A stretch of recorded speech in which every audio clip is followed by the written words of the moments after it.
पाठ 9. हवा.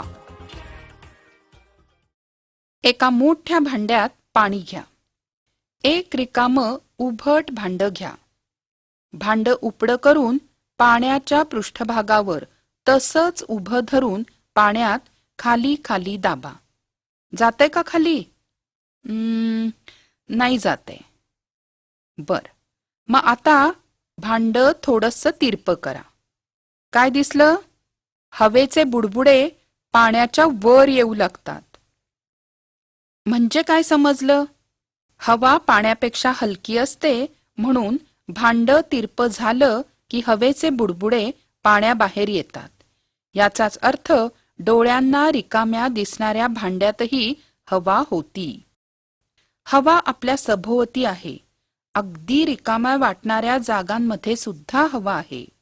पण ही हवा पसरली कुठपर्यंत आहे?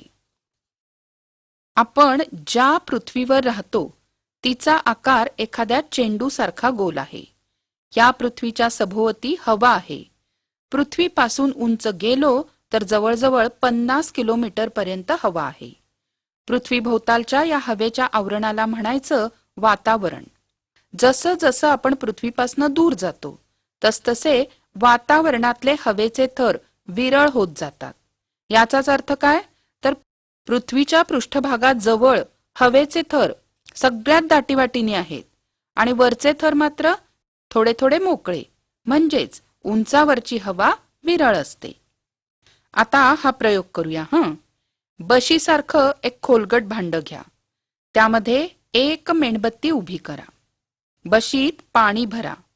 मेणबत्ती पेटवा. आता मेणबत्तीवर एक काचेचा ग्लास उपडा ठेवा. काय आढळलं? थोड्याच वेळात मेणबत्ती विझते आणि पेल्याच्या आत पाण्याची पातळी वाढते. असं का झालं? तर हवेतला एक घटक ज्वलनाला मदत करतो. तो जसजसा वापरला गेला तसतसं पाणी वर चढत गेलं. हवेतला तो घटक संपला तेव्हा मेणबत्ती विझली आणि पाणी वर चढणंही थांबलं. जळण्यास मदत करणारा हवेतला हा घटक म्हणजे आहे ऑक्सिजन वायू. पृथ्वीचं वातावरण हवेचं बनलेलं आहे.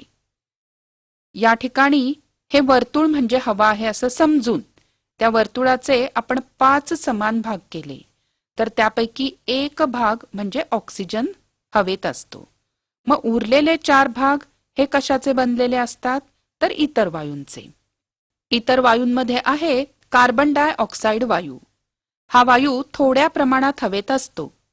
वनस्पती सूर्यप्रकाशात हवा आणि पाण्यापासून अन्न तयार करतात हे तुम्ही शिकलाय. त्याच वेळेला हवेतल्या या कार्बन डायऑक्साइडचा उपयोगही वनस्पती करतात. बर्फ टाकून थंड झालेल्या पेल्यावर बाहेरून पाण्याचे कण जमा होतात हे आपण बघितलंय. म्हणजे हवेमध्ये पाणी सुद्धा वायुरूपात असतं.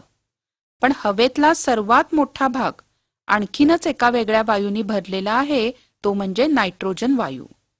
मग आता हवा हे अनेक वायूंचं मिश्रण आहे आणि ह्या वर्तुळाच्या मदतीने जर हे आपण दाखवलं तर कसं दिसेल माहितीये? याप्रमाणे. हा आहे ऑक्सिजन वायू, एवढ्या मोठ्या प्रमाणात नायट्रोजन वायू आणि हा एवढा छोटासा भाग इतर वायू.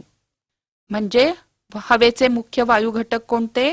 ऑक्सिजन, नायट्रोजन, कार्बन डायऑक्साइड आणि बाष्प म्हणजेच पाण्याची वाफ. आता स्वाध्याय. रिकाम्या जागी योग्य शब्द भरा. पृथ्वीपासून जवळजवळ टिंबटिंब किमी अंतरापर्यंत हवा पसरली आहे. 50. पृथ्वीपासून उंचावरची हवा पृथ्वीलगतच्या हवेपेक्षा टिंबटिंब असते. विरळ. सर्व हवेचे 5 भाग केल्यास त्यातील टिंबटिंब भाग ऑक्सिजन असतो. 1. रिकाम्या भांड्यातही टिंबटिंब असते. हवा. हवेचे पृथ्वीजवळचे थर वरच्या थरांपेक्षा टिंबटिंब भार पेलतात. अधिक.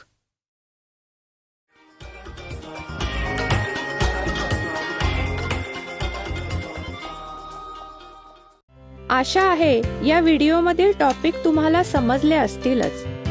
अजून पुढील व्हिडिओ पाहण्यासाठी आमच्या चॅनलला सबस्क्राईब करा आणि इतर पालकांना आणि विद्यार्थ्यांना शेअर करून पुढील व्हिडिओसाठी आम्हाला प्रोत्साहित करा.